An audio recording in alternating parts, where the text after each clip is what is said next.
Welcome back to the Legions Initiative podcast. Today we'll be discussing how to survive the power creep in EDH.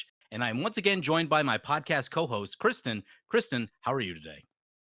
I'm good. I'm good. I'm fresh off slapping down a winter orb and ending someone's combo dreams.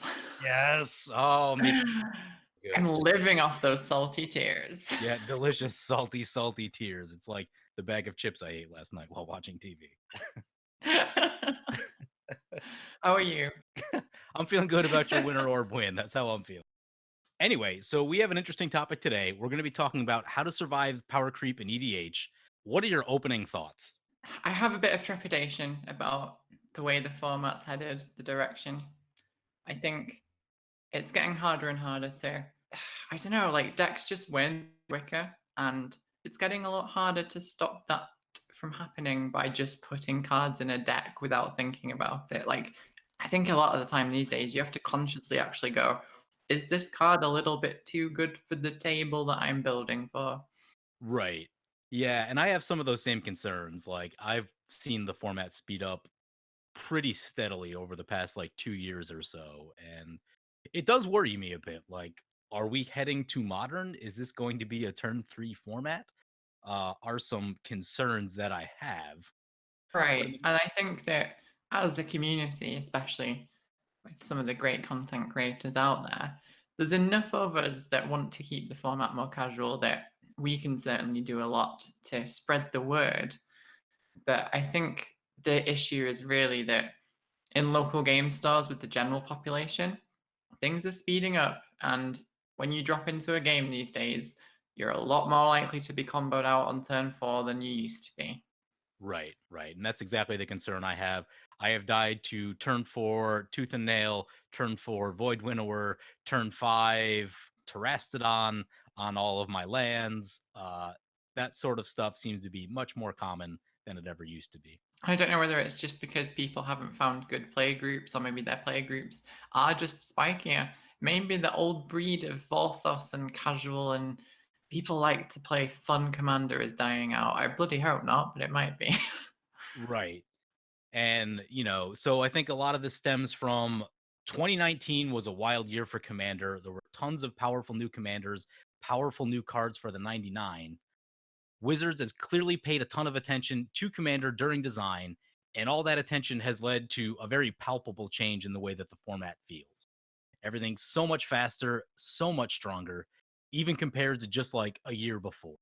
Most decks contain at least one powerful combo that more or less wins the game, if not more than that. And most decks are hyper focused around their commander and whatever combo potential it offers. And it feels like fair decks and decks that don't rely super heavily on their commander seem like a relic of the past. Right. And I think especially because the waters have been muddied a little bit on the power scale. And there are so many variances in decks that could fit around the 6 to 7 mark in power level that a lot of the time now the discussion at the beginning of the game now turns to, well, how quick are you planning to win? How many combos do you have? Because that is the more relevant part of power level now. Right. Um, but I mean, I guess we should probably contextualize for the people listening. Like, what is power creep? What's a good example? So, power creep is essentially the concept of things getting stronger over time and invalidating older cards, older strategies, things like that. Here's a quick example. Sarah Angel is a 5 mana 4/4 with 2 abilities. Compare that to Archangel Avacyn, which is a 5 mana 4/4 with 4 abilities on the front and 2 abilities on the back.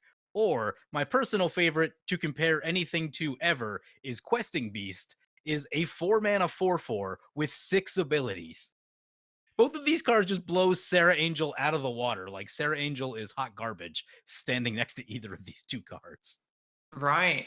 But when you're at a commander table, which one eats the removal? The Baneslayer Angel or the Questing Beast? Exactly. Always the Baneslayer Angel, even though it's not that good. Yeah, it's Baneslayer's fine. I actually don't even run it in my Angel deck anymore, and I have like some really pretty copies. Still in Lyra, but it hasn't been in Aurelia for a very long time. Yeah, it makes me sad. It makes me very sad. So Hmm. anyway, yes, power creep is this idea that things get stronger over time and older things get invalidated. Yeah, I You know. think it's worth pointing out as well for a lot of people that haven't tried other card games. We've been very lucky when it comes to magic and power creep over time.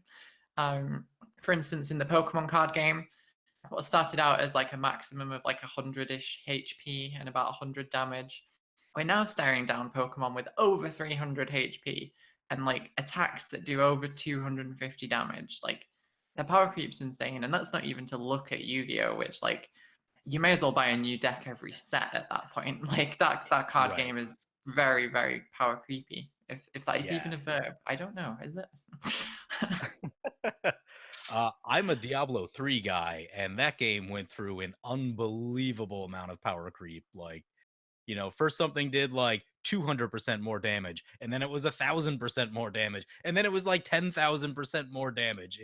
The numbers are astronomical in that game. Like, you get into the billions and trillions of damage numbers because they power creeped too Yeah. hard.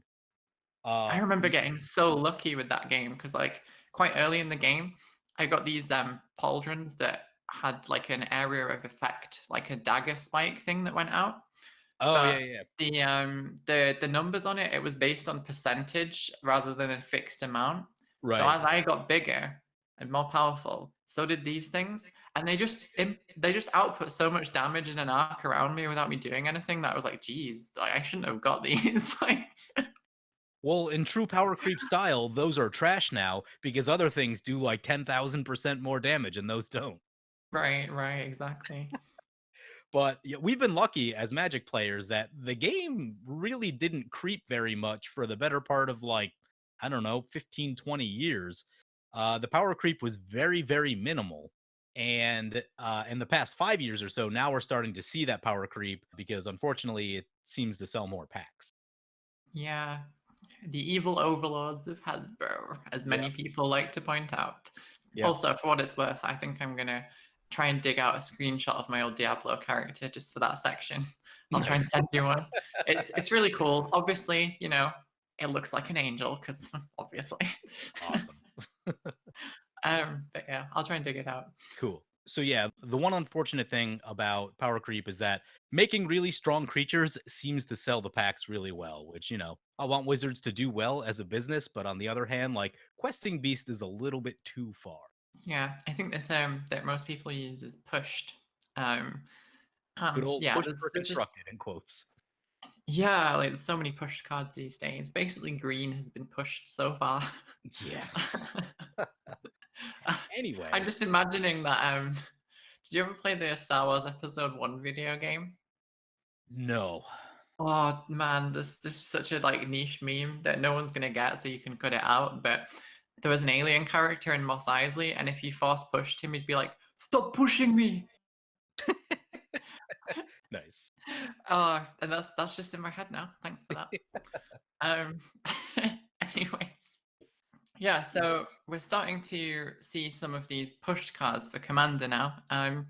Whether that's because Wizards thinks that people need to have these more pushed commanders as something accessible for them to really get into the game and feel like they're catching up, or whether that's just because they want to explore some design space and push the boundaries.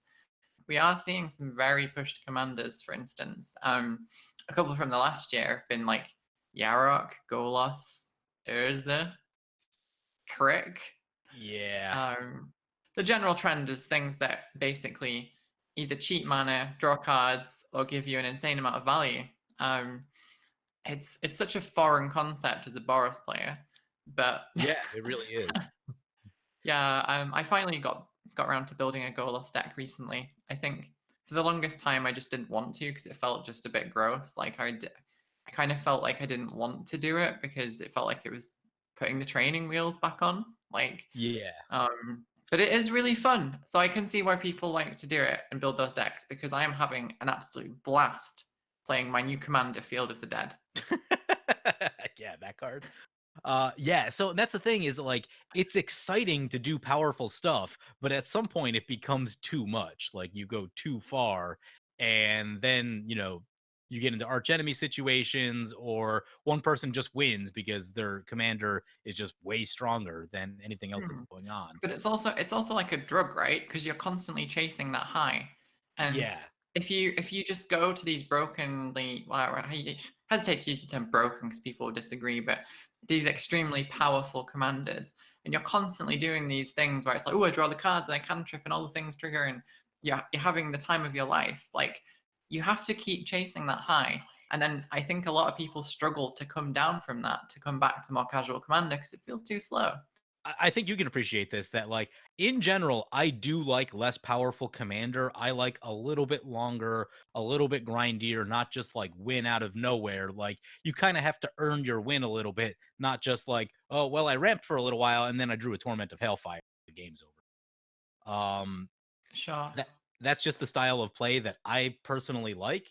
But I get it. Doing powerful things is exciting. Like I built the Yarok allies list, and when I got the one game that I've gotten it to work, it was the most ridiculous thing ever. It was just triggers everywhere. I also recently tried to build a Golos deck that wasn't that friggin' Golos deck, and it just turned into that friggin' Golos deck. I was trying to win with Springjack Pasture and Gavany Township, and What does Springjack Pasture do again? you tap it to make a goat.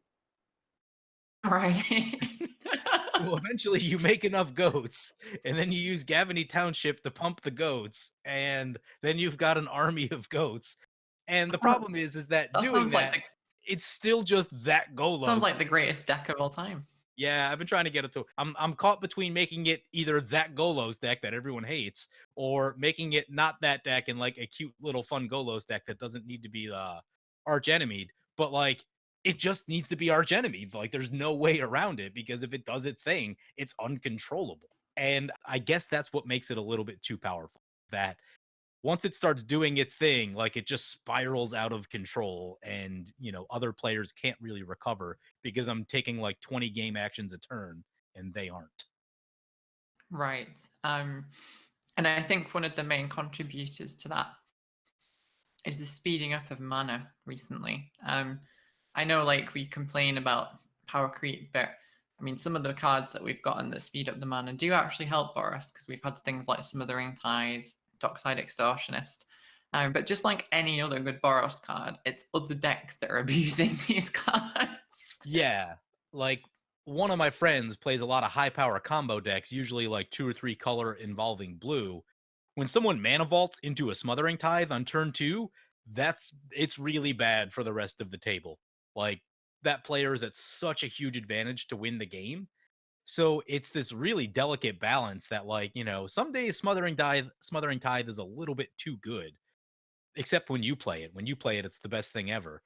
But also, like, with that kind of power, there just does come some adjustments to threat assessment because, I mean, yes, it's great in a combo deck, and that's where you should really shoot it down. In a Boros deck, it's not quite as good, but it's still insane because you can hit the wheels and do the silly things. But then if it's just in a mono white deck, like Meh. sometimes shooting that thing down isn't that impactful. And I've had games where I'm playing mono white and someone's blown it up when there's something better on the table, and I'm like, look, I'm not doing much. Like, this Smothering Tithe really isn't going to make me go off in air quotes. Like, And I've seen that too, where the mono white player gets it, and they'll have like 10 treasures and just nothing to do with them because they run out of cards. hmm, And that's part of the card draw problem for white. But yeah, so it depends on what your opponents do. Depends on how strong their deck is, how much card draw they have. Do they have any of it currently? So yeah, even though Smothering Tithe is very strong, it doesn't. There are times where it's not the most threatening thing on. hmm. But yeah, the faster mana is a thing. Obviously, like, we've had Nyx Bloom Ancient in Theros, and the Great Henge as well. Like, that does Yeah, everything. yeah. Like, but there's also like newer commanders that are cheating costs as well. And we've mentioned some of them already, but even some from the precons, like, they can just take over a game, right? Yeah. We talked about Golos. Golos has the old cast these for free. Urza's got to cast things for free. I haven't seen it that much, but Kadena, I've heard, is very ridiculous. Like, if you build a deck around it, it's just like, okay, cast your entire deck for free because everything's just face down. And you're like, cool, I'm just going to keep doing this. Yes. So, you Um, know, I've seen Kadena decks there, had a few upgrades, really command a very strong presence at the table, especially if people kind of stumble out the gates. these cheating of costs and these cost reduction commanders are just inherently powerful. Like, true to the way that power creep works, there's really kind of the separation between commanders that are able to draw cards or cheap mana costs or cast things for free versus commanders that don't do those three things. Like if you just want to play a beats commander, it's going to be an uphill battle for you against someone that's just drawing cards all game or able to play way more things than you can ever play because they're cheating the cost. Yeah, there's an ongoing joke in my play group that the Simic Mythic from Ikoria is going to be like, when you play this card, play a land, play another land, draw 3 cards if you like, maybe 4, do what you like, like. Yeah.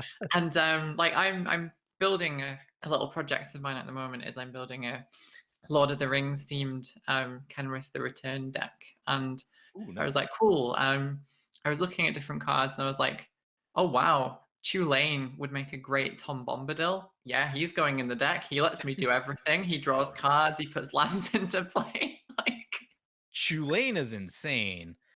And I think Tulane brings us into the next category, which is repeatable card draw.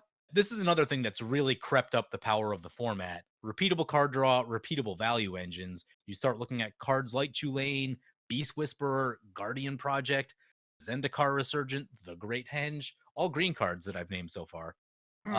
You look at Yeah. things you look at things like Niv Mizzet Reborn, Niv Mizzet Perron, both draw a lot of extra cards. Mhm. These repeatable draw sources that cost no mana are insanely good, and it's And they're that good because of the redundancy. Like, if I look through some of my green decks and I look at most of the card draw, it is from the last couple of years. Like, I've got like Rishkar's Expertise from Kaladesh, I've got yeah, like Guardian Project from Ravnica, and I've got Beast Whisperer from Ravnica, and I've got I don't have the Great Henge yet because it's too expensive for my budget right now, but I will right, have one eventually. Like, right. most of this stuff is redundant effects. So Yeah, I when mean, if you previously you want had these strong effects, now you've got more of them and you'll just draw into all of them.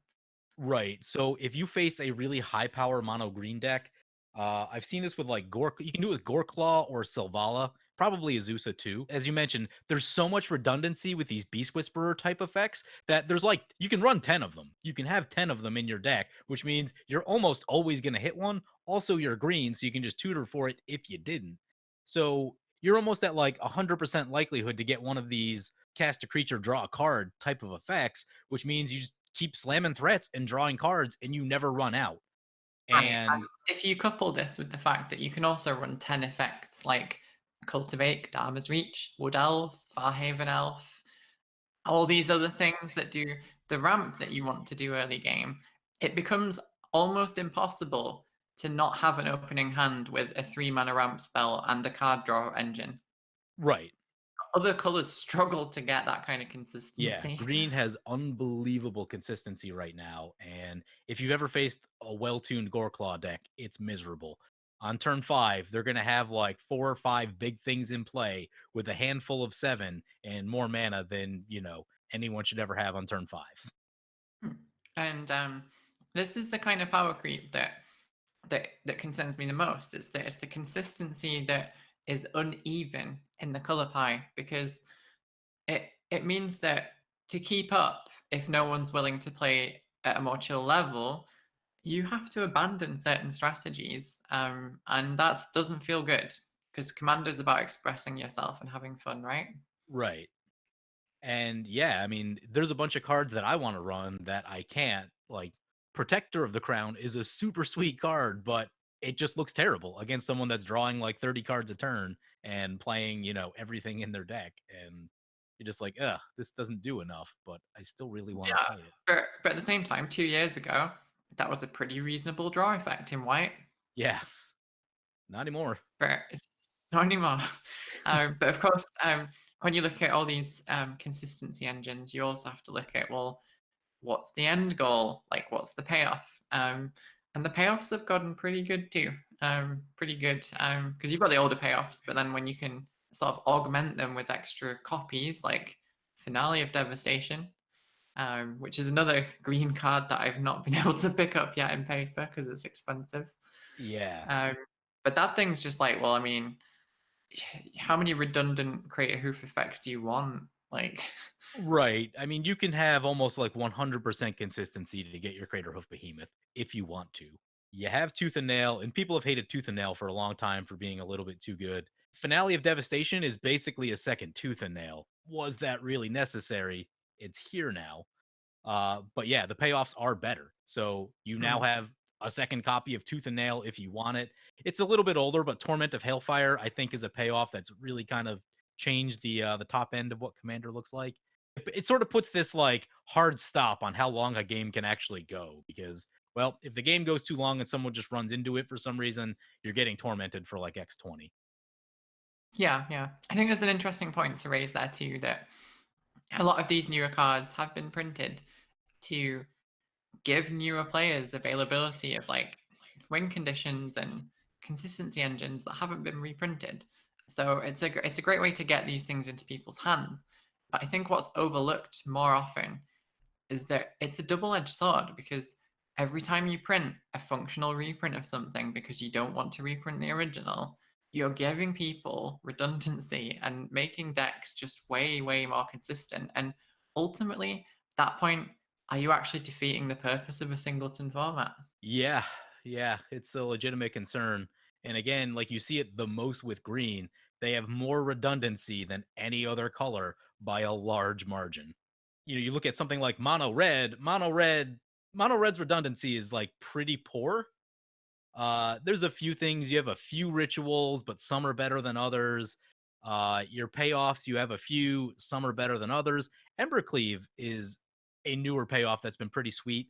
Atali is somewhat recent. Uh, Do you love me some Itali?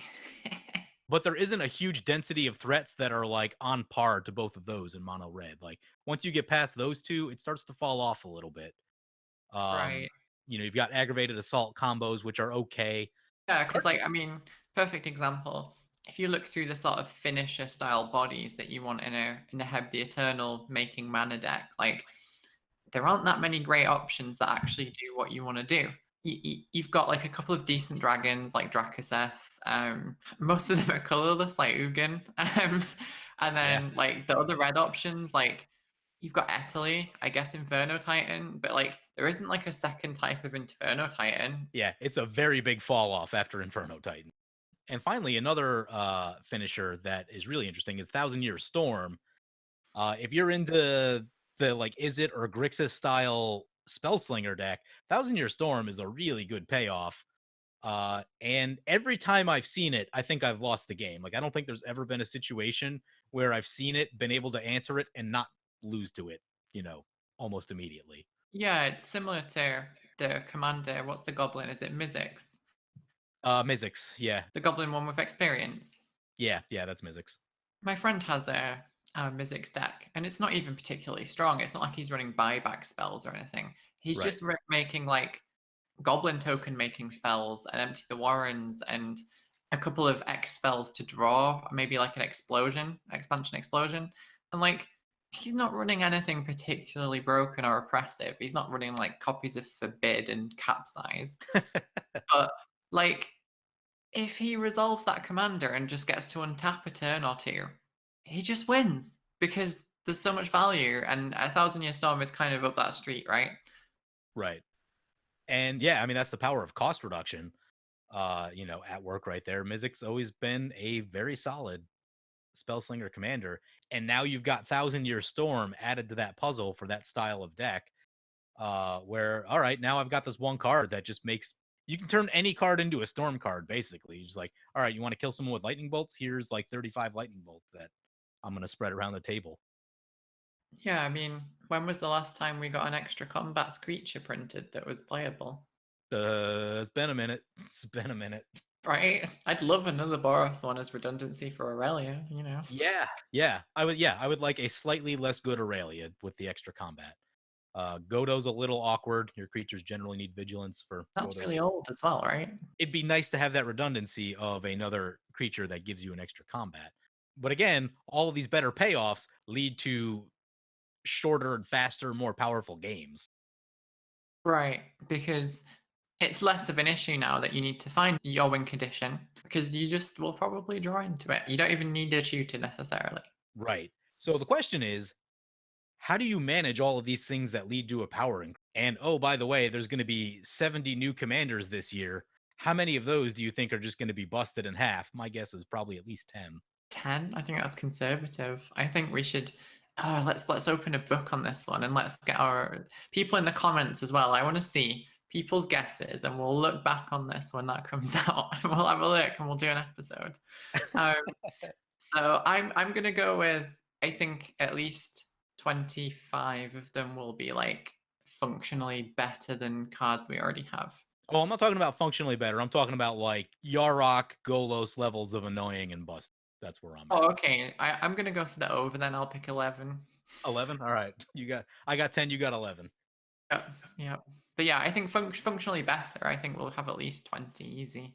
Sure. Yeah. There'll be a bunch more that are like powerful and like pretty good, but not into that like super annoying category, I hope. But anyway, how do we manage all of this as players, as a community? How do we manage all of this power creep and all of these better tools that we've gotten? I think the first thing is rule zero is just having a conversation about it. You will Yeah, have a better time if you do. Like if you just sit and talk about it before the game. What kind of things do you talk about when you go into a game? yeah. I think communication is like the single biggest thing that can both help you have an amazing game of Commander, but also possibly leave you having a really terrible one if the communication's bad. So, what kind of things do I talk about on turn zero? I guess for me these days, it's like I think the like what power level is your deck kind of thing is pretty useless. It Because is. everyone's like, oh, it's a Fact. 7, obviously, because they're all Right. sevens. I think that I really like the command zones one where it was like, so how quick does your deck win? Interestingly, like I've talked to a few people recently that say that that in itself is a double-edged sword because having put that content out, they feel like that could potentially make people think, oh, well, if my deck's not winning on this turn, I need to put more stuff in. Like, Yeah. All right. interesting. You've Because got a like turn the 6 deck. Well, I need a turn 5 deck. All right, let's go. yeah, so it's a really interesting, like, really interesting thing to think about because I thought that scale was actually fantastic because it lets you discuss like how quick you want the games to be. But yeah, I think discussing what turn that you think your deck will win on, whether you have an interactable like win condition or whether it's just going to come out of nowhere, whether you're running any amount of tutors, if your game plan's going to be the same each game, these are all useful things to talk about. I guess also if you're playing any sort of stacks effects, but most people don't really play stacks and mathland destruction, so that doesn't really tend to come up that often in the rule zero, but it definitely should if you are. Yeah, and so I like what you said, and I like the command zone thing about time because there's a bunch of different things that make your deck strong. One of the ones that you'll notice can have the biggest impact on the game is how fast is the deck. If it's fast, then I too also need to bring a fast deck. I can't bring a deck that's kind of slow but has like a powerful late game if I can't stop your fast deck. Right. Yeah, that's a really good point, I think. One of the things that I find myself often saying when I join a game is, I'm playing this Aurelia deck. Doesn't win that quick. It's got no Helm of the Host. Do I need to put it in?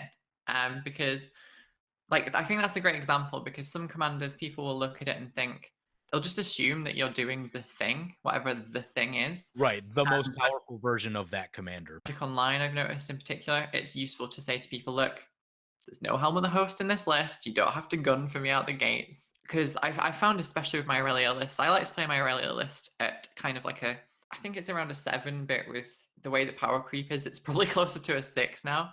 Because it doesn't win super quick. It's got a couple of equipments. It's got some good consistent cards for getting there, but it plays a bit more like a green deck in that it ramps and then like kind of does a late game attack rather than a really quick focused Right. attack.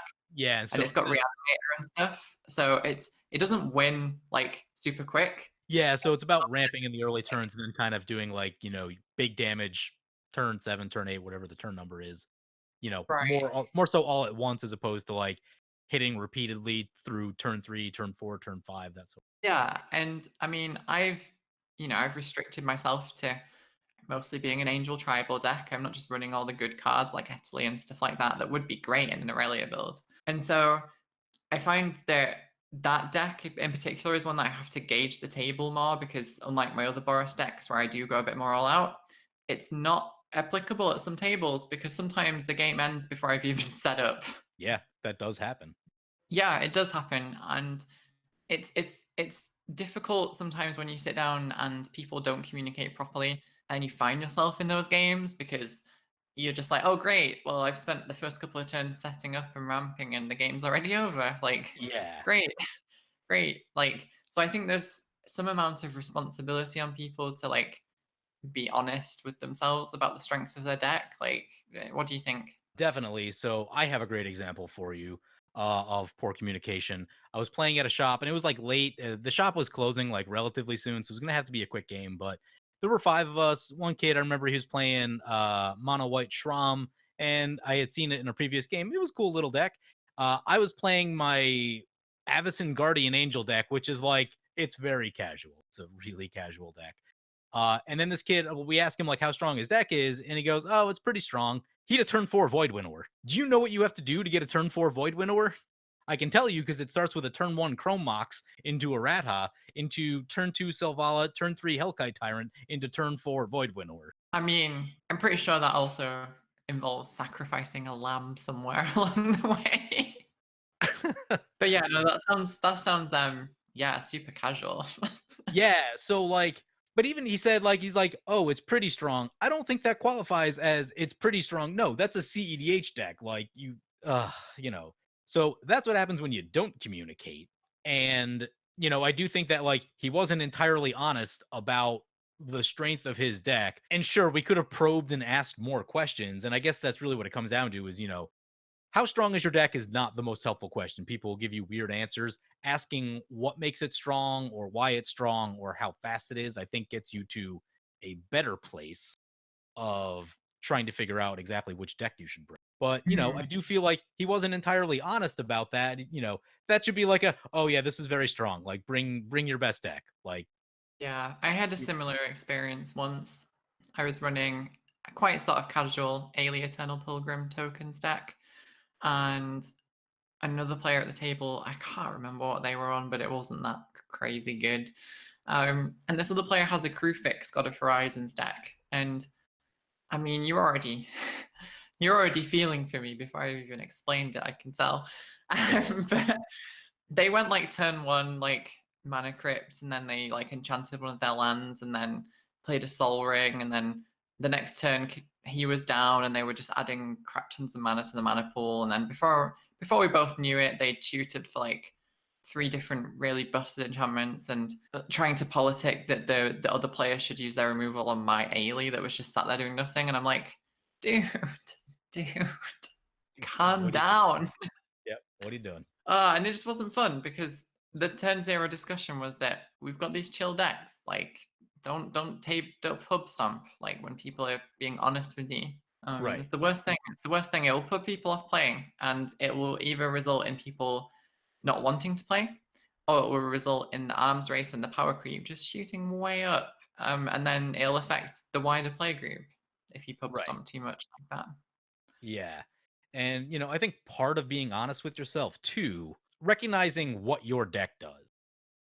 If you're playing Simic, if you're playing Sultai, if you're playing a Locust God, one of these commanders that has free and repeatable value where you're going to draw 30, 40, 50 cards in a game, or you're going to get tons of tokens off the Locust God, you should probably overestimate a level of where you're thinking your deck actually is. Like, I don't think the Locust God is ever really a 7 Yeah, I get because I get what you're saying. Yeah, like because like the deck does nothing and it just spits out a bunch of tokens. You play any draw card ever, and now you've got a bunch of tokens in play. And it just doesn't take much. And I see what you're saying. Like a lot of cards within Sultai Simic sort of sphere, they just naturally synergize without you having to go out of your way to like deck build to make that happen. right, And so even if you set out to make a deck at a certain power level, like I think I've done it before as well. I've gone right. Well, I'm gonna try and build this Simic deck that will sit at like a 6 or 7, and by the time I finished it and play tested it, I'm like, oh shit, I just drew my deck. Never mind, I overshot. or you undershot, like you're like, oh, sorry, I didn't realize it could do that. You know, with Simic, Sultai, any of the free value commanders, it's probably good to put yourself in a level higher than what you actually think it is until you know that it isn't, you know. Play test it, right? Right. Most people are happy to be completely stomped by a deck once as long as it's honest Right. If and you're like, you're "Oh, that's putting sorry your deck guys, that's out. my fault. Like I didn't realize that was going to happen. Like I should put this away now." Yeah, and then most people are happy to just shuffle up and like go, okay, cool. So we've established that that deck is that good. We'll bring a different deck next time. Right. As long as you're honest with the play group when you sit down on turn zero and say this is what you're doing, people generally are fine. Like it's the same thing with like if you sit down with the table on turn zero and say, look, one of my win conditions is blowing up all the lands and hopefully pulling off some kind of indestructibility so mine don't get blown up. If you announce that at the start of the game, it's fine. People know it's coming. They can be Right. disappointed still, but they're not going to hold it against you. But then if you Right. just pull out a mass land destruction out of nowhere and no one knows about it, everyone's going to be so salty. Some of you may not want to reveal your win condition, and I totally get that. Like especially in terms of like mass land destruction, because you kind of want that to be a surprise. But the way to get around that is you're like, oh yeah, this deck's pretty good and it's got some nasty stuff. If you just say it's got some nasty stuff, that gives enough of a picture that like, okay, could be land destruction, could be stacks, could be, a lot of counter spells if you're into that kind of thing, could be tons of removal, or just other, heinously strong stuff. Yeah, or if you You're say, like I'm running a 2 or 3 card combo and I have a couple of ways to tutor for it. You don't have to tell them what the combo is because they'll probably figure it out through gameplay and chatting amongst themselves. But right, as long as you've let them know that what to expect and what sort of turn you're trying to go off, they right. can formulate a game plan, mulligan properly, and ultimately pick the right deck to play at the table. Right, which is really the goal. Just I want to play the right deck. So yeah, you can paint a picture without giving away what your deck does. And yeah, this deck's got some nasty stuff. Usually, people can intuit based on what your commander is, what sort of directions you might go. And that's just all the social stuff, right? Like, I mean, when it comes to like competitive EDH in the literal sense, all bets are off, right? That's the whole point. You're not going to explain your combo to someone. Yeah, yeah, no. And CDH is the one place where turn zero doesn't really work. You can't be like, hey, can you put away your Flash Hulk deck so I can play my turn four Get Rog deck? Kind of a weird conversation. Don't think that's gonna work out, especially if there's like a prize on the line. Right. Uh, And you just better be prepared for that Flash Hulk deck. as much as Flash Hulk is a problem, and I think some play groups, amongst themselves, like I know, like the spike feeders, like kind of like try to avoid it sometimes for gameplay reasons. It's the same as like when you try one deck out and put it away and switch to another one. It's like it's something that needs fixing, but you should expect it. Sure, and, like, if you're not playing for prizes and whatever, like, it's definitely okay to put your Flash Hulk deck away. Surprisingly, like, I played a spiky shop, but no one actually plays Flash Hulk. Like, there's a couple other tier 1 decks floating around, but no one actually plays that one, which I think is interesting that, somehow my shop has felt that, like, even that's too much. Right, exactly. Because people know that they want to have a good time ultimately. Right.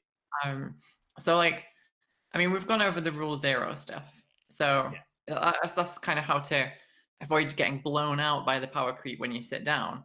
But like, what's a good way to like prevent that happening, sort of in a more general sense? Like, how can you approach that with deck building, for example? Yeah, so, the next step is building your deck in a way to not get blown out by power creep. And for me, I think it all starts with removal and interaction. I've spent the last year really focused on the removal that I run and how I interact with other players and how that impacts the game. Plain and simple, I found that running more removal makes your deck better. For me, it's not necessarily the most fun to do that because it usually means cutting creatures and cutting other fun things that I'm excited to play. But not getting demolished on turn 5 and giving myself a reasonable chance to win is also fun in and of itself. Like, I'm still in the game and have a shot here, as opposed to looking at this 6 drop while someone else just combos off. Right. To use like a sort of tried and tested example, it's one of the ways in our Aurelia builds tend to be competitive. It's like there is generally going to be a board wipe between turn 3 and turn like 6. 6 at Yeah. some point. Um, and like I remember when you play tested that Sylvia and Korvath list of mine, which was way out of date at the time, but it had enough removal in to finish a game. Like, you Yeah. know. And so, like, yeah, I just grabbed that list randomly off of your tapped out or wherever. And like I didn't tell you that I was doing it. I played it and it did really well. I think I won the game, pretty sure. And as I started looking through it afterwards, like just counting up removal in the deck, I'm like, oh my god, there's 18 pieces of removal in this deck. And like some of it was in creature form because there's dragons in the deck, but that is a lot of ways to interact with your opponents. That's a lot of ways to shoot things down and keep problems out of play. Mm, yeah, and some of it wasn't even that efficient. And I've gone back and changed that deck since, but the removal count is one thing that it's kind of kept. I think a great example of this is that in white decks, for example, I've now started adding Winds of Abandon, which is a card that during spoiler season I thought was, hey, this is pretty cool. Can I see myself running it? I'm not sure because as far as like wipe the board wipes go, it kind of felt like a bit like, do I want to play sorcery speed path for 2 mana? Do I want to? Is this better than running like cleansing nova or whatever? Yeah. But now, like after playtesting it, that thing's straight in the pile with swords and path every time now because Really? having an extra one of those effects and being able to just wipe the board and swing for the win is just insane. Interesting. So that's one that I've always been a little bit on the fence about. I run it sometimes, I don't run it all the time. I have mixed feelings about giving my opponents resources. I have definitely lost to giving a green deck a lot of land because they had ways to generate value and draw out wipe that I just played on them, Mm. and they still ended up killing me. Yeah, So, I think you're right there. You definitely need to know when to drop it if you're going to use it for the overload cost. right. Generally, it's when you want to alpha strike, but using it as an extra copy of Path is just perfectly fine for 2 mana. Like, Yeah. Get someone's commander out of play or whatever and, mm, stop the problem. yeah, and especially now that we've got like Generous Gift as well, and did D-Spark if you're in black white. I know it doesn't hit everything, but still an extra removal spell and it's cheap. Right. So my stronger decks tend to run about 14 to 18 pieces of removal or interaction. And I don't consider that a control deck. I just feel like that's what I need to make my combat deck do its thing and not get blown out by fast combo decks or whatever else is at the table. And I feel like that's a really good count to be at if you're in like a turn 6 meta where things can get pretty fast. There's probably going to be some mana rocks. There's going to be some fast mana. Turn 3, turn 4, you might be looking at a pretty scary threat. So having just a lot of cards to be able to deal with something like that, I think is really important, and it goes a long way in keeping you from getting blown out.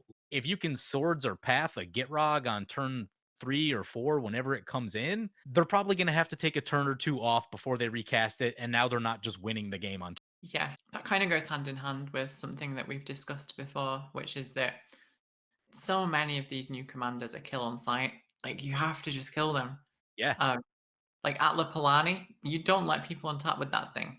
right. Like you just need to get rid of it, and you just need to slightly increase your removal. It's the same as I wrote an article recently saying that while Theros is in vogue and everyone's building enchantment decks, you should probably run one more enchantment removal spell than you're used to because it will pay off. There will be Yeah, plenty of games where you will have needed it to remove a god and you don't have it.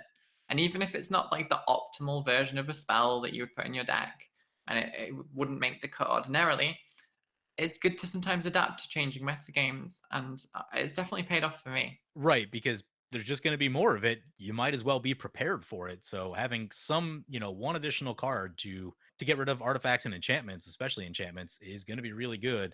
Heliod's Intervention, by the way, awesome card. Yeah, if you can use that thing to get like clear the board up early, and then you can save Return to Dust for when Thassa comes down, like you're winning. Yeah, Thassa, very strong, by the way, if you haven't seen a good Thassa. Oh yeah, so good. You know what's interesting? So on the Tolarian Community College Untitled podcast with Emma, she was saying to run less removal, and I disagree with that like pretty heartily. Like more removal is what keeps the game from ending on turn 3, and that sort of gets into like the CEDH mindset a little bit because everyone can win the game on like turn 2, turn 3, turn 4 in CEDH. What makes that not happen is that everyone's holding up removal and counter spells and interaction and everything else. And, not that you need to build a CEDH deck, but if you take some of that same concept and apply it to, let's just say, like high power commander or like mid to high power, then you still keep the game from ending on turn 5 or turn 6 just because someone had a lucky hand that had like Soul Ring and a Signet in the starter. Mm. I think there's an important distinction there. Firstly, that I think she was talking about slightly more casual commander, so like the sort of level 6 stuff as opposed to the 7 and 8. But also, I think that you do run the risk if you have removal, a lot of counter spells, and ways to recur those spells. That once you get into that kind of range of removal, end up with these 3 to 4 hour slugfests where decks are just constantly saying no and recurring things, and then things aren't resolving. Like, it's very easy to move from that line, which denotes the two. Like, it's not very far between running an appropriate amount of removal and then also going overboard and not having enough threats. Um, so yeah, Yeah, I kind of agree, but also kind of like disagree because I think Emma was talking mostly about the latter rather than the former. sure. It's complicated, and I think what she was getting at, I think the heart of what she was trying to say is that like you should still try and be proactive. Like I've played games. I was playing a game with a Patreon the other night. He had an Athreos deck that was just board wipe tribal. And like there's nothing proactive about that deck. It's just gonna make the game go really long. We ended up playing 2 or 3 games together, and in the 3rd game, everyone just king made me because they wanted the game to be over, and I think I was playing Aurelia, so it was just like, well, that's the threat that can keep coming back with haste, so everyone's just like, "All right, pump it up, put everything we got on it because we just want this game to end." Hmm. Yeah. Uh, so yes, running removal is good. Running there is a point where you run too much removal, and now the game like can't progress at all.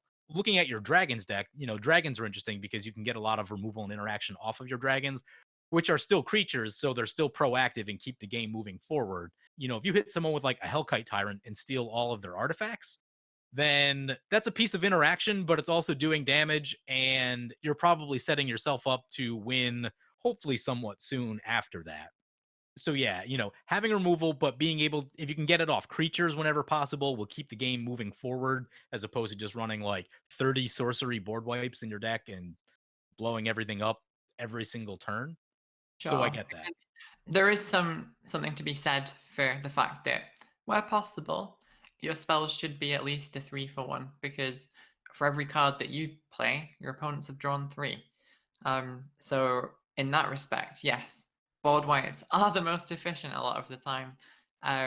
But so are cards like Volcanic Offering, for example. Oh, I love that card. So good. Yeah, I'll get out of bed for that.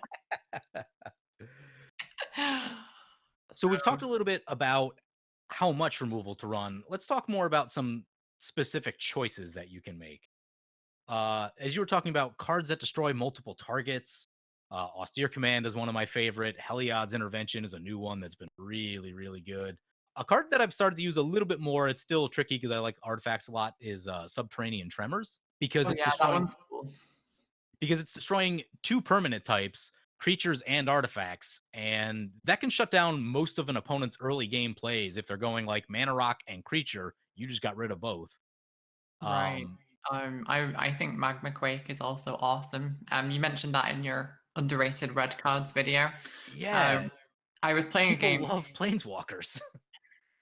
Yeah, I was playing a game with like Chaotix and a couple of other people before, and I just had it in my opening hand, so I just waited until like the right time, and I think it was like turn 5 or 6.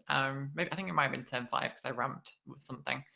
But people had played a few mana dorks out, and there was a planeswalker in play, so I was like, boom, cool. I'll do that in your end step, and then I'll untap. And everyone was like, ooh, rude, and I was like, it's just mana efficient. Like, Yeah, it's just a good play. Like I got rid of your dorks and your planeswalker, yeah. and there's this nice clear board for me to start doing my thing. Yeah, to be fair, they were just winding me up about it because they were like, "Oh, we've seen PJ play these decks." Yep. That does happen. Anyway, so your standard like sorcery speed or instant speed like board wipes and spot removal, I think a lot of that stuff is pretty self-explanatory. You'll want some amount of those things. But what I want to talk about is some of the like more difficult to interact with commanders. That's going to be things like Golos. That's going to be things like Yarok. Where wiping the board every single turn doesn't necessarily stop them from doing what they're doing. And I like to think of it as light stacks, where you introduce some effect into the game that now forces your opponents to react to it without just being like a hardcore stack that makes it so that, it costs 6 extra to cast every single spell and no one can do anything ever. But like if you know you're going to be facing a Yarok, just adding a Hushbringer or, two Hushbringer type effects because there's multiples of those. Torpor Orb is available in every color. Hmm.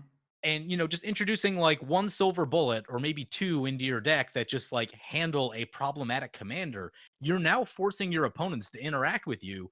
And I find that a lot of decks just don't run enough interaction. And especially with something like Yarok, they're probably relying on their creature ETBs to get removal. Yeah, I think that's a really interesting point. I think the way that Commander has changed reflects a little bit how Magic has changed.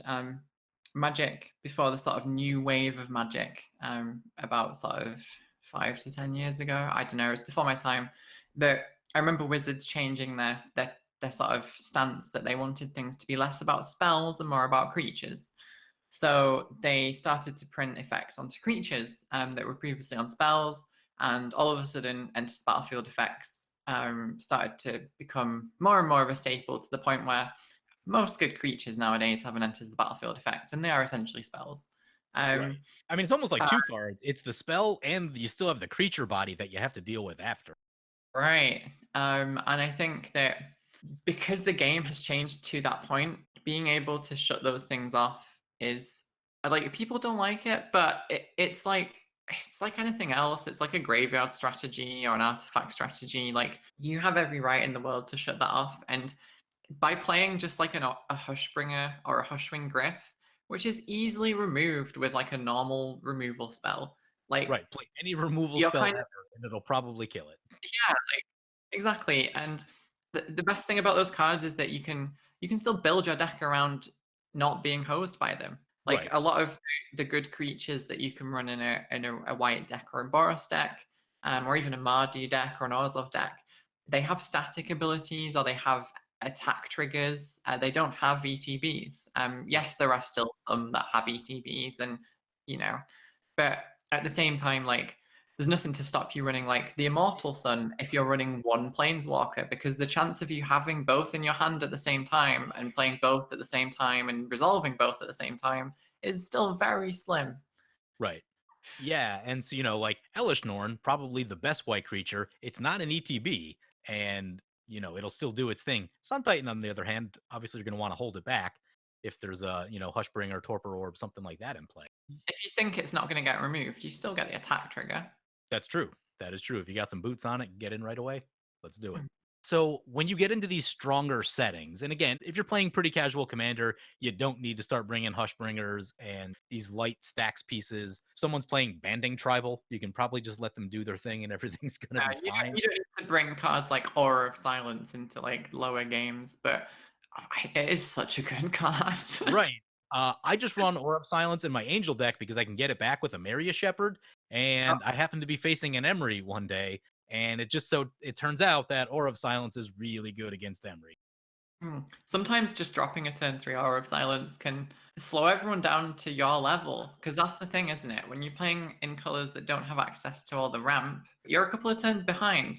So if everyone is a couple of turns behind as well, then you're still playing fair Magic. Right. And that's the whole idea is you're just trying to slow them down a little bit, at least force them to do something other than just like ramp and go straight for their win. You want them to have to think about something else along the way. A card that's been interesting to me that I want to test out more is the newer Thalia, where the lands come in tapped and creatures and non-basics come in tapped. So you just slow them down a bit, and it removes some of the explosiveness from what they can do. I've been testing that in Akiri Bruce actually. Just because stopping them in the same way that Erebrask stops people putting blockers in, like it's just good. And a 3 power first strike is good in equipment deck anyway. Yeah. Yeah, I think there's something to be said as well in the case of things like Aura of Silence, that having that onboard trick that you can trigger when you want is virtual card advantage. Like having something like a Soul Guide Lantern in play, the new Graveyard Hate cards. Yep. Um, yes, you can just play it for one and get rid of whatever the most annoying thing is at the time. But just having that in play means that people are not going to make the plays that start to let them go off because they Right. know that thing's on the table. Do I really want to dredge this thing right now? I don't know. Yeah, so like they're forced to then either try and remove it or try and bait you to activate it. Right. And especially in colors like red white that don't draw that many cards, having the virtual card advantage of people not making plays in a similar sense to when you're playing a blue deck, people don't play stuff because they fear the counter spell. It's virtual card advantage, and it's something that you should not feel bad about taking. Right. That's a great point. Graveyard removal, something that as you start facing stronger opponents, you're going to want more graveyard removal. And the new one, what's it? Soul Guide Lantern? Is that the name of it? I love that one because it doesn't hit your Yeah. own graveyard. Yeah, that's a card that I'm going to be adopting much more. It's really good the few times I've seen it. So, as decks get stronger, they use their graveyards more. Like, particularly when we're talking about things like Hushbringer, yes, it will turn you off cards like Angel of Finality. But on the other hand, you can still play a Remorseful Cleric and sacrifice it and get the ability, get the trigger, right? Right. But yeah, and you know what I mean? Just introducing something that makes your opponent think, here's a card that's available in every color, Damping Sphere, and like no one runs it, and they probably should. Like if you're like me, I hate losing to combo decks. Like it just drives me crazy. It ruins my night usually, unless I can like pick up a win somewhere else. But Damping Sphere stops combos, or it makes them harder to go off without being like hard stacks or just locking the game down entirely. It just kind of it makes it harder to do unfair things. It's going to shut off Cabal Coffers and Gaia's Cradle and make it so that if someone's trying to cast 4 spells a turn, it's going to get really expensive to do that. Yeah, and like you say, it's still technically light stacks because it doesn't actually stop people from playing. It just stops people from doing broken things. Right. Imagine that Golos player is, they activate Golos, they get their 3 cards. Well, now they have to start paying for card number 2 and card number 3, and that might change their turn. That might stop them from activating Golos a second time, which, can be enough for you to get in there and do your thing, win the game or whatever. So it's just about introducing something that your opponents now have to react to. And it's still finding that balance between picking the appropriate table to play it at, because, like we said, if you're just playing a casual table of sixes, like these cards probably are a bit feels bad, and people probably aren't doing too many broken things that warrant playing them. Right. But as you start to go up to what I like to call now as social EDH, which is not competitive, but there's a social contract of, well, I'm going to be doing this thing. I'm going to tell you about it at the beginning, and we're going to kind of all kind of agree on what's acceptable. But we're playing focused decks. Right. That to me is like the step above casual, which I think is a nice little distinction. But as you get to that level, that's when you start to think about cards like this if people are doing broken things. Right. If someone's playing a deck that spirals out of control, turn 6, turn 7, turn 8, that's probably where you want to start thinking about some of these. But what happens when those things aren't enough? Then you can get into the really heavy stack stuff. And one of my personal favorites is Winter Orb. Winter Orb is so good against broken combo decks. It's good against anyone that doesn't have a lot of stuff in play and is trying to use their mana probably to combo off. That's going to be things like Golos. That's going to be any sort of spell slinger deck. Basically, any deck that's probably not heavily focused in green, especially at higher tables, is probably going to get hit really hard by a win. Even some green decks too, to be honest. Even some green, but there's usually some Mana Dorks or Selvala or something. Yeah. But Running I around. mean, it's a divisive card, and I think it's divisive in the same way that land destruction is because people don't play it properly. And a great example, I guess, for me is that if I'm playing, say, a Kiri Bruce, and I've set myself up, I've got a lot of damage on board, a lot of equipment, I have some fodder in play, perhaps. I have some mana rocks. I have Feast and Famine to untap my own lands. I can play Winter Orb as a preventative measure, much in the same way as you'd play a Boros Charm or a Teferi's Protection in a reactive manner. You are preventatively stopping people from dismantling your position, which currently is enough to win the game. And that Right. is, to me, the correct way to play it. Yes, there are other applications that are a little bit more harsh, like dropping it early to stop people going off, but that tends to be more high level commander. Right. But at that sort of top end of like 7 and 8s, where it's getting quite hectic, I see the Winter Orb play as similar to the Boros Charm hold and then play an Armageddon to see if it sticks. Like it's a case of I'm going to try and stop everyone else stopping me win, rather than a case of I'm going to stop everyone playing. And I think Right. the divisiveness comes over the fact that some people don't know how to do that properly. Yeah, so Winter Orb is a very tricky card, and if you just lay it down there with nothing in play, you're probably going to have a long and terrible game. What I'm advocating for and what you're advocating for is have a board position that will probably win you the game, then drop that Winter Orb. Because I'll give you a perfect example. I actually had this play out perfectly in a game I was playing. I was facing a kid. He was playing a Sliver Overlord deck, and he said before the game, he's like, "I've got the combo." I'm like, "Okay." So I brought out my Sir Gwyn deck. My Sir Gwyn deck is set up to beat combo decks. That's just the way I have it tuned right now. Which sliver combo? Sorry. Uh, I don't remember. I've seen it before, but there's one that steals all your stuff, and there's another one I don't recall what it does, but it'll be a combo, and I'm gonna lose the game when it happens. Is all I need to know. Anyway, I've got Sir Gwyn in play. I've got a couple equipments. The other players in the game are now gone, and it's just me and him. So he takes his big turn to set up. He casts Sliver Overlord. He casts a bunch of other things, and like he is ready on his next turn. So I have Sir Gwyn, I attack, I get some damage in, I drop a Winter Orb in my second main phase, and he's just like, "You got me." And I'm like, "Yep, you don't have the mana to do your combo." And that's a perfect way to use Winter Orb. You're using it as a win condition, basically, to stop someone from comboing or stop them from being able to play a ton of removal to blow up whatever you're doing. When you have the biggest board position, the biggest creature, and you have like your win in play, you just need time to execute it. Right, and the key thing here is not much time. It's a couple of turns, if that, because Right. prolonging that experience is what creates the feel bads. And like you say, it's a way to win, and it's a way to win in colors that don't necessarily have the backup to do it in other ways. So, for example, if you're a black deck and you've got this huge board, you might have a mass reanimation spell that you can use to just get around the board wipe that's going to hit you. If you're playing Right. blue, you can just counter whatever's coming your way. I mean, what do other colors have that can really cement that board state? You're not always going to have the perfect moment to play a Boros charm. Right. There might And be one player ready to dismantle you. right. And people get so bent out of shape about Winter Orb, but like it's a 2 mana artifact. Play artifact removal. In the same way that I'm gonna try to play Boros Charm against the board wipe you're gonna play against me, or someone's gonna play a counterspell to try to stop the villainous wealth that you're gonna play against them. Winter Orb is, the Boros way or the aggro way of trying to interact with the combo deck because it's difficult to interact on the stack. Winter Orb gives you like some ability to shut down the stack in terms of people now can't cast things, at least for a Sure, little. but if they can untap with one land, that's a naturalize, you know. Yeah, exactly.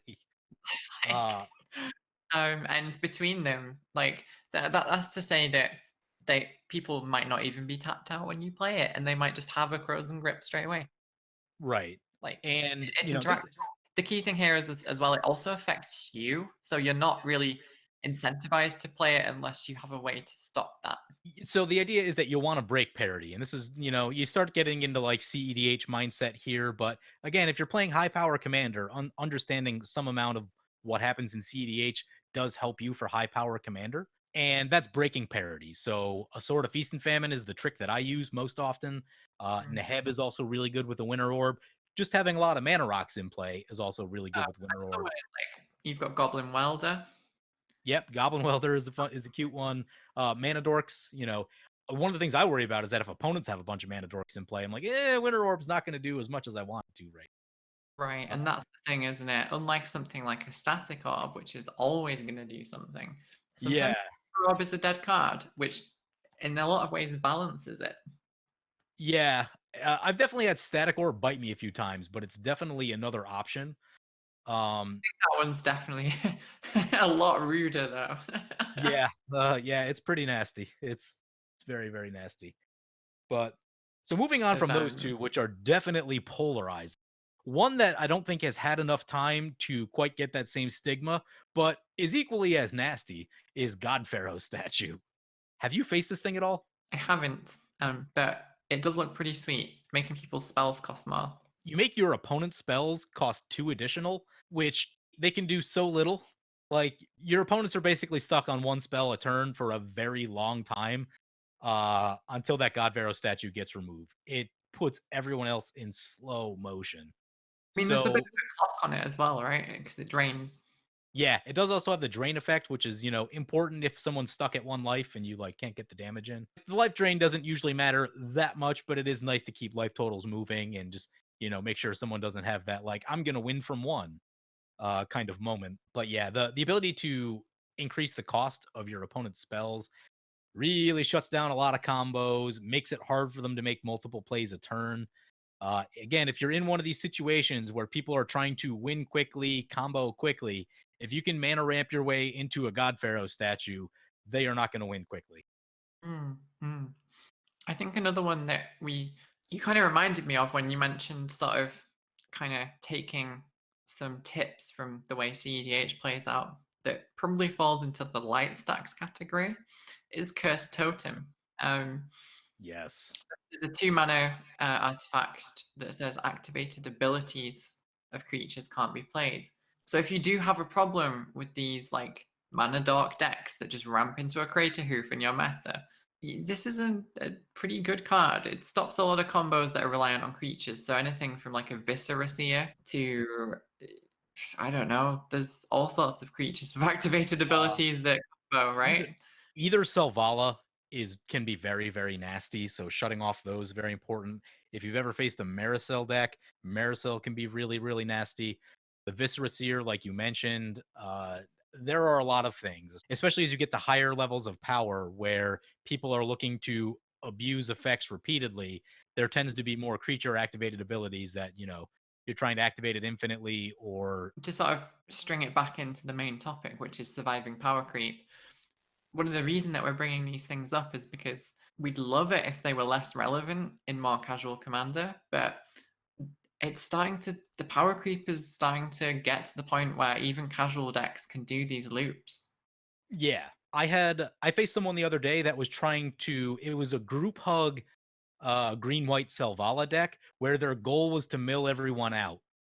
So it's just like every single untap effect on Selvala and a few other things along the way that might help that out, but like they're literally just trying to tap and untap Selvala as many times as humanly possible. And it's cute because like it's a mill deck and there didn't have other win conditions in there, but it's still a problem when everyone has like 30 cards in hand and whoever has a combo will just play their combo at that point. But a Curse Totem, a Linvala stops that kind of nonsense. Like again, the one I keep bringing up, it's the annoying card from last year and still fresh. A lot of people playing it. Golos. Golos is an activated ability. Might as well shut down that activated ability. 100%. I think it is worth mentioning here while we're on the topic that sometimes these effects will come back to bite you. Commander is, as you should be recalling, a multiplayer game, and sometimes having these effects in play will mean that another player at the table that could help you out of a sticky situation is unable to. A Yes. perfect example of this is I was playing on the Sarah's Angel stream a couple of weeks ago.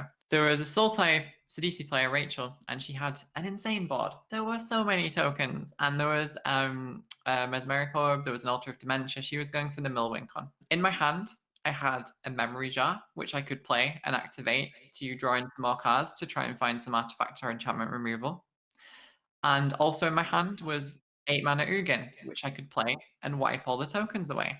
However, the white player at the table, right, Lily, she had a Limvala in play, which was stopping activated abilities of artifacts.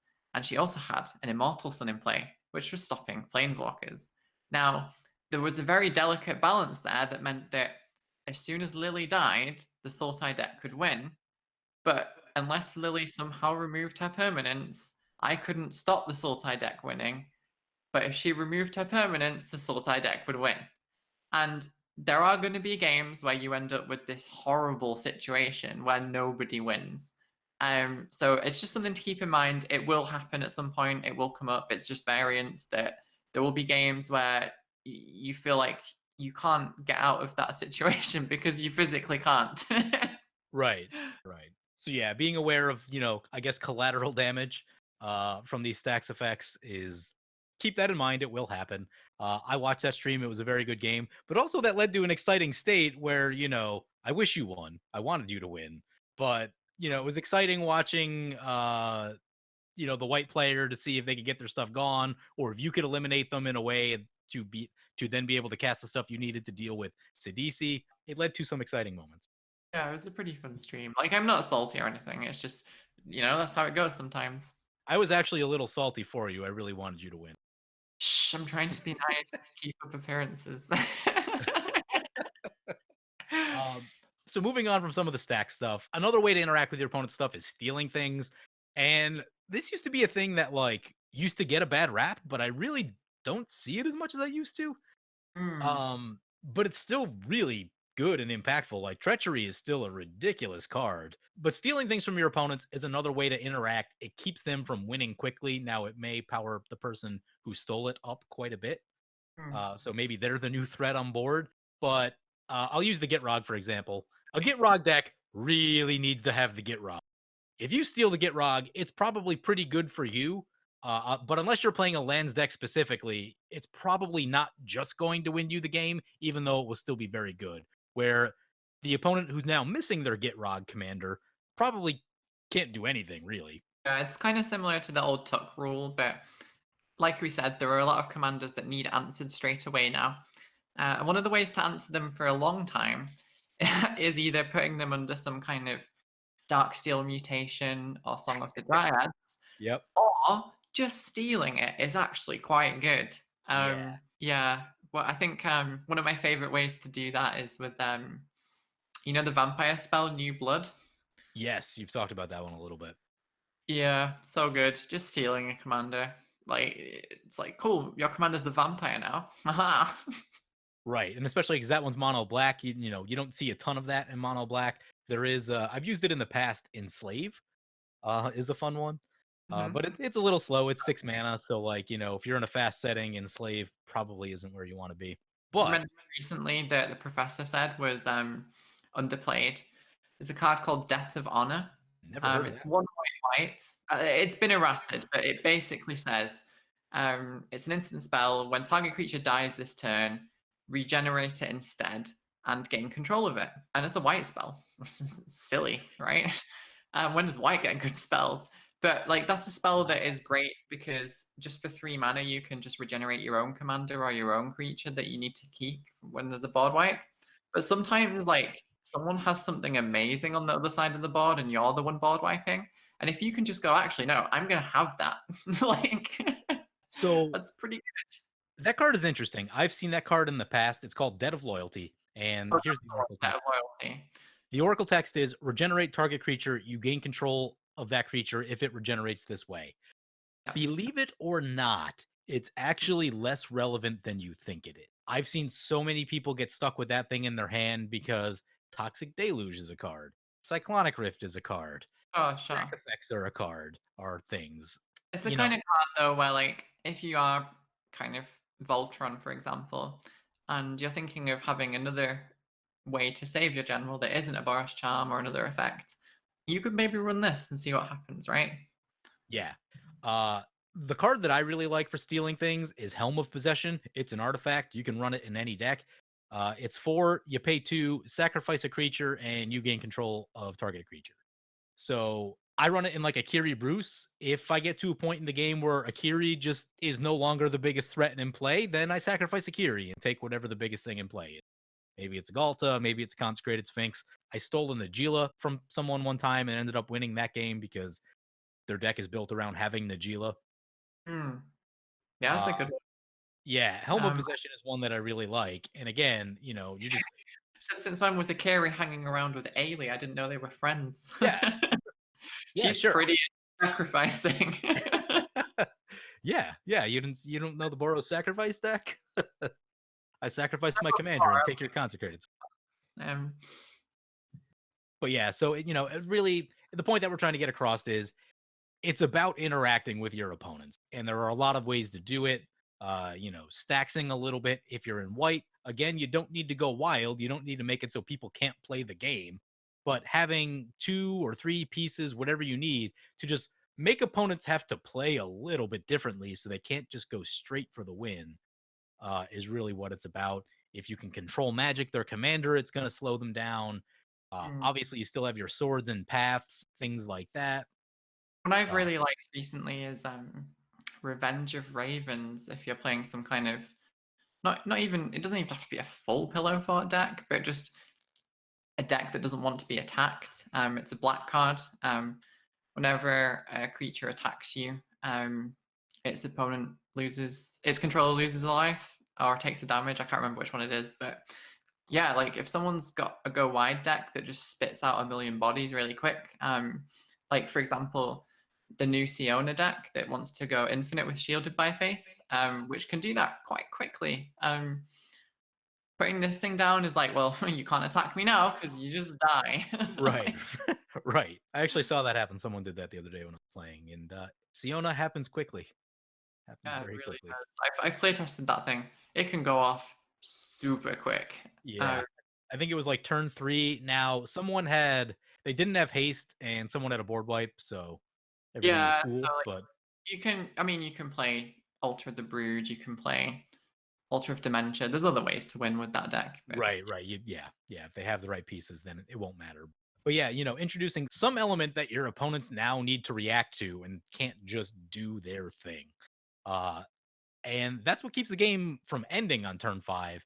And, for me personally, I find a game that goes 8 to 10 turns more interesting than a game that goes 5 or 6 turns, usually. Sometimes you'll get like some turn 6 games where you've played more Magic in 6 turns than you've played in a game with like 20 turns, but mm, yeah, yeah. I think like I don't think it's too outrageous to say that the average commander player probably sits within the same kind of like 8 to 10 turns as being the most ideal amount of fun, without it becoming just a bit old and a bit tiring.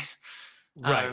Definitely ways that you can build your decks with interaction and ways to stop people going off where if you do go overboard and don't think enough about your own win condition, you may well be sat there till turn 15, 16, 17, and the game is no closer to ending, and that's not good either. Yeah. Unless you really like those games, at which point, like, you're probably a masochist. Like, And we talked about it a little bit earlier, but I'll bring it up again. Like talked about with when you can get interaction from your creatures can also attack and theoretically win you the game over some amount of time. So we talked about the dragons. There's a lot of dragons with removal built in. The two angels, because you and I both play angels. The two angels that I think are most underrated are Angelic Arbiter and Chancellor of the Annex, because those two keep your opponents from winning. Arbiter shuts down creature decks, and Chancellor shuts down combo decks pretty well. And, they're also creatures. I'm attacking you in the air. So, yes, it's frustrating while you're under them, but at least, with Aurelia, they should kill you relatively quickly. right, as opposed to one of the issues with like hate bears in general is that they're too small. They don't really end the game. But Yeah, if, they don't. if They your just sit hate there. bears are like flying bears, Right, exactly. If you could, put double strike and add some power and add a Black Blade Reforged on them, like, all right, now you've got a plan. Like, you've locked people out, and like, all right, now let's get oh, this thing closed out. But your opponents may try to interact with you as well. ugh, And yeah, yeah, yeah. so yes, that's the main point. If you're getting into this situation where decks are starting to get fast, people are starting to combo turn 5, turn 6, force your opponents to interact. Whatever colors you're playing in, there's tons and tons of options. We've given a few that are, a little more, I guess, under the radar. You and I both play a lot of red and white, and it's not always abundantly clear how you should be interacting if you're playing red and white, especially against combo decks and heavy value decks. Hmm. Cards like Snuff Out are so much more relevant now because being able to take advantage of your mana to set up while holding a Snuff Out, which is essentially free to destroy a non-black creature as long as you control a swamp. Yep. Yes, you're going to pay for life, but who cares? Like, Right. uh, just the ability to stay on curve with setting up your own proactive plays and holding that free spell to disrupt is like that's a card that I kind of ran a little bit when I discovered it. It started to make its way out of decks eventually because, like, I don't know, it just wasn't performing for me as much. But I guess now that things are sped up a bit, those kind of cards that are very minimal cost are just insane, really good. Yeah, I agree. That ability to you can further your own board state, and if someone lays down in the Gila, that and like, well, I'd rather pay the 4 life than died in the Gila right here. You know, Exactly. It's why Force of Will is such a good card. right? You don't have And to spend any mana and you can do your own thing. right, and people talked about Force of Will extensively for Modern, and they were all saying that Force of Will is a bad card unless someone's gonna end the game on you right now. And in Legacy that can happen, but you're two for wanting yourself to use your mana to do something else and just not lose the game. Yeah, whereas paying 4 life in a 40 life format isn't so bad. Right.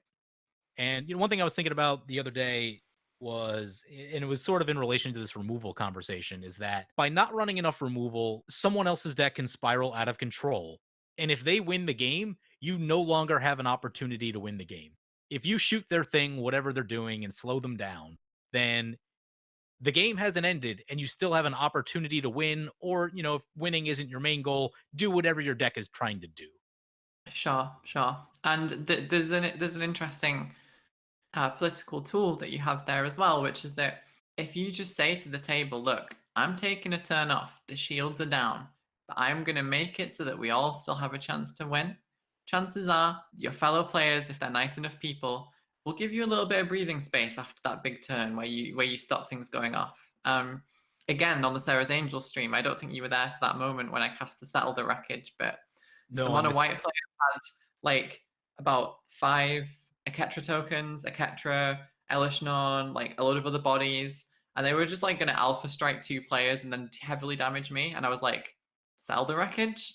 I'm tapping out for this, so please leave me alone next turn. And everyone was like, yeah, sure, yeah, because that's an amazing play, and you've kept us in the game. Like, So play removal, play interaction, force your opponents to interact with you, and then they can't win the game on turn. That um, is our story for today. So yeah, as you say, interaction's great. I think we've had some really useful stuff today that's been brought up. Unfortunately, that is not the only way to survive power creep, and there are many other ways that you should augment your deck and upgrade your deck and change your deck. We don't have time to go into all of those today. Next time, though, I think we should definitely talk about like ramp and mana curve and things like that, right? Yes. Ramp and mana curve will also play a big role in how your decks perform, especially as you get into these faster, stronger situations. And as you said, don't have time for that today. We'll talk about that in the future, but those are also a big deal as well. Hmm. So like yeah, power creep is the thing, but there are things you can do to just, try and keep up, even if your play group wants to play a little bit more powerful. And I mean, who can blame them? Wizards keep printing fun new cards, and you can't expect people to not play with them, right? Right. So I think we talked about it earlier. New cards are exciting. Powerful cards are exciting. New powerful cards are exciting. People want to play with them. It's fun at first. Then eventually it becomes Golos and you've seen it enough times and you don't want to see it anymore. And then you're just waiting for, something new to come along, the new fun and powerful cards that you want to try out. Yes. If I had a pound every time there was a goal loss in a lobby on MTGO, I'd be rich. Yeah. That'd be a lot of pounds. Hmm. So we'll wrap it up there for today. And in the future, we'll talk more about ramp and mana curve and how that can impact your deck building and how to survive these stronger metas. So, yes, I am PJ from Commander Replay. You can check me out on YouTube, which is also where this video will be posted. Kristen, where can people find your stuff? They can find my stuff at hipstersofthecoast.com. I write articles there on a Monday every week, sometimes more than that. Always looking out for new and interesting content. So if you've got something you want to share with me, let me know. Also part of the Sarah's Angels streaming crew. We put out some great Commander MTGO gameplay, if that's your bag. And you can find me on Twitter at the Kristen Emily. It's been great again to catch up. We should definitely do this more often, right? Yes, we should. Work something out. It's always fun chatting to you, PJ. Yes, you as well. Okay, take care. Goodbye, everyone.